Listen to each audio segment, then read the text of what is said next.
हरिओम नमस्कार मित्रों, प्रणाम। जय श्री राम, जय बद्री केदार।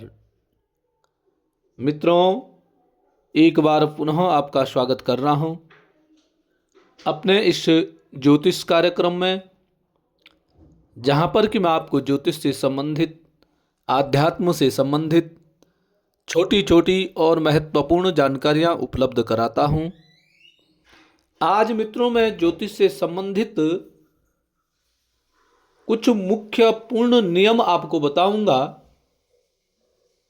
कि फलादेश किस प्रकार से ग्रहों के द्वारा किया जाता है,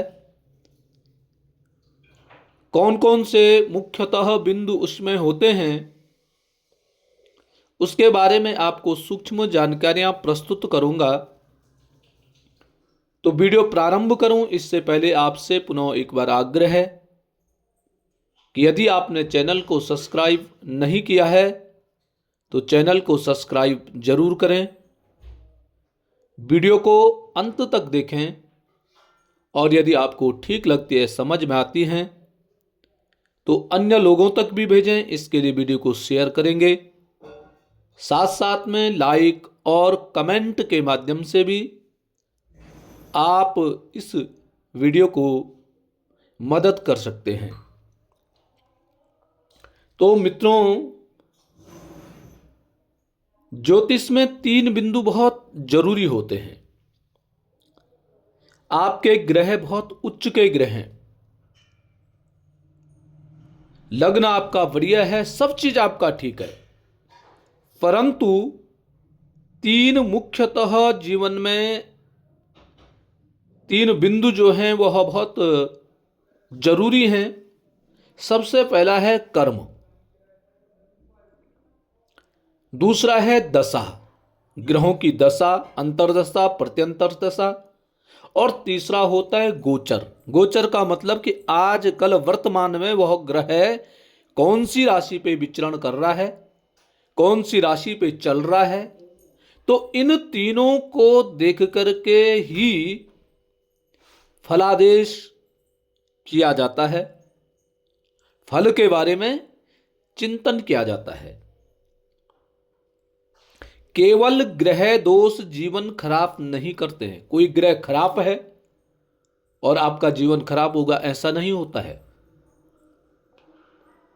बल्कि सबसे महत्वपूर्ण है कर्म।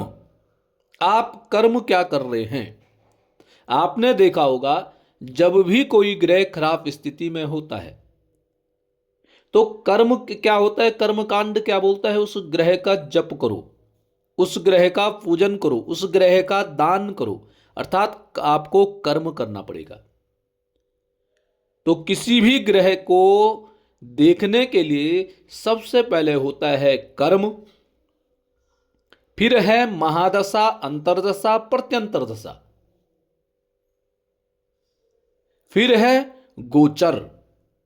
इन तीनों का जब योग होता है तो फिर परिणाम निकलता है।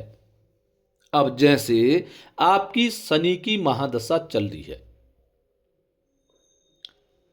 और गोचर में भी शनि आपकी राशि में ही है, या गोचर में शनि खराब स्थिति में है, आपकी महादशा शनि की चल रही है, और जो आपका कर्म है, जो कार्य है आपका, वह भी ठीक नहीं है, तो फिर इसका जो परिणाम निकलेगा वो आपके विपरीत निकलेगा। क्यों?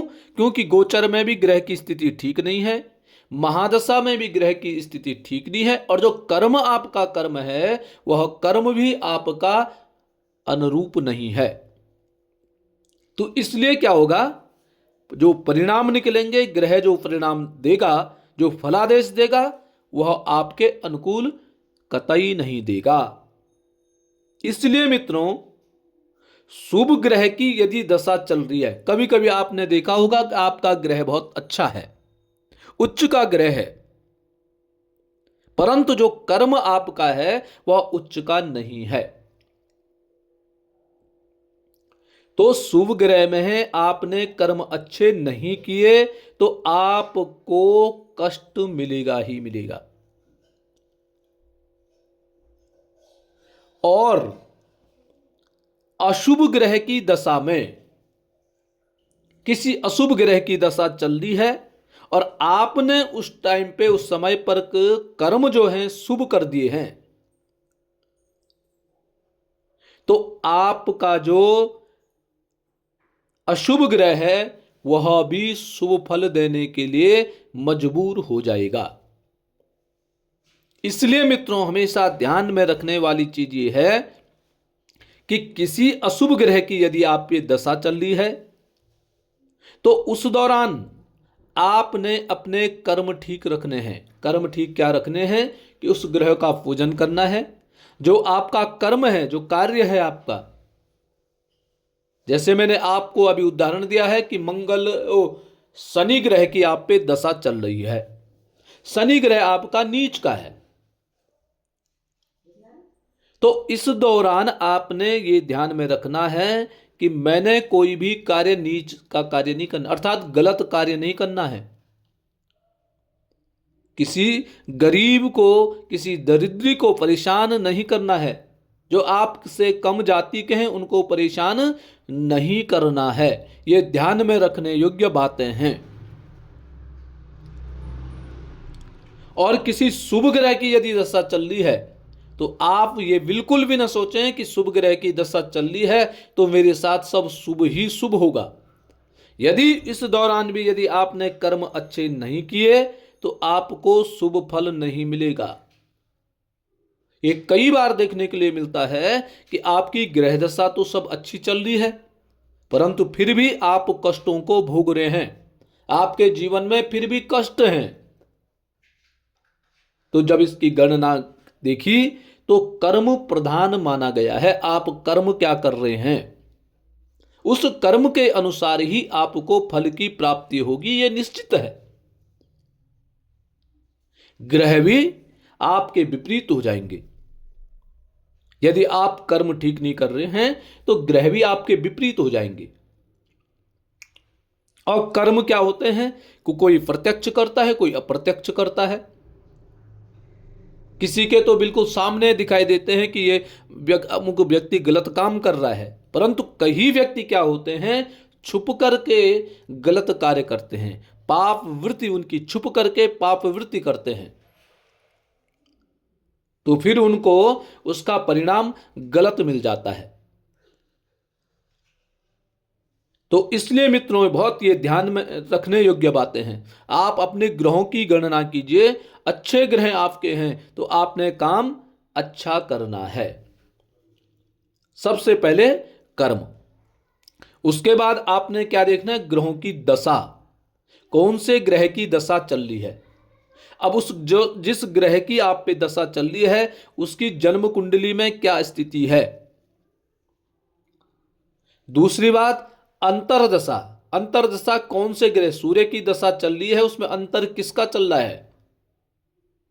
उसके बाद होता है प्रत्यंतर, उसके बाद होती है सूक्ष्म दशा। ये सब देख करके, गणना करके तब फल के बारे में चिंतन किया जाता है। और तीसरा है गोचर। गोचर का मतलब कि वर्तमान में वह ग्रह कौन सी राशि पे है, शुभ राशि में है या अशुभ राशि में है। आपके कुंडली के कौन से भाव में है वह राशि, जिस राशि में गोचर में यह ग्रह आजकल चल रहा है। तो इन सब को देख करके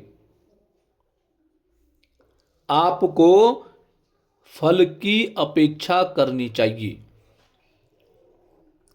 शुभ कार्य कर्म क्या करना है, साधना करनी है, सेवा करनी है। जब भी कोई पाप ग्रह की या अशुभ ग्रह की दशा आप पे चल रही है तो ये ध्यान में रखो, उस टाइम पे साधना आपको करनी है, सेवा आपने करनी है। सेवा से ही रास्ता निकल आता है।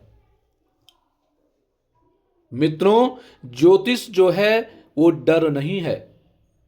ज्योतिष या ग्रह जो है वो ग्रह डराते नहीं है।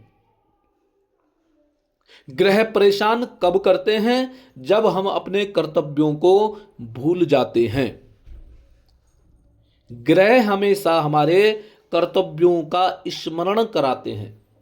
हमारे कर्तव्य क्या होने चाहिए, ये हमें ग्रह बताते हैं। और हम ग्रहों से भयभीत हो जाते हैं। भयभीत होकर के हम क्या करते हैं, उल्टे सुल्टे कार्य करने लग जाते हैं, कर्म गति अपनी ठीक नहीं रखते हैं, इसलिए हम परेशान हो जाते हैं, परेशान रहते हैं।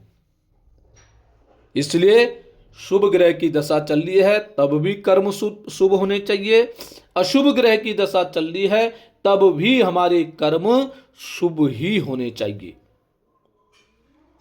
कर्म हम शुभ कर रहे हैं और यदि ग्रह की दशा खराब भी चल रही है फिर भी हमें उन कठिन समय को झेलने की क्षमता प्राप्त हो जाएगी।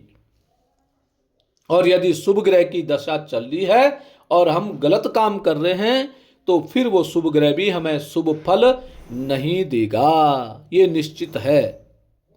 तो मित्रों, आज के लिए बस इतना ही। जय श्री